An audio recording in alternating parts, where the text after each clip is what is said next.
6" in front of the torso.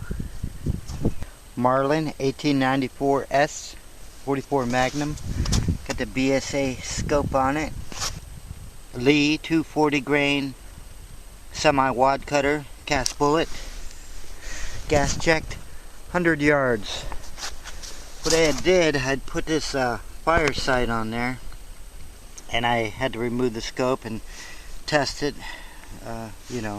zero it, and then I put the scope back on, and I'm just going to make sure my 100-yard zero is where it's supposed to be.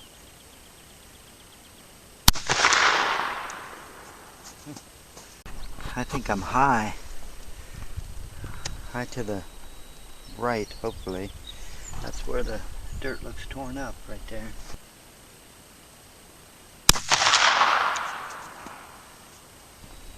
Hit right in the corner right there. So I'm going to move left 3, up 2 minutes.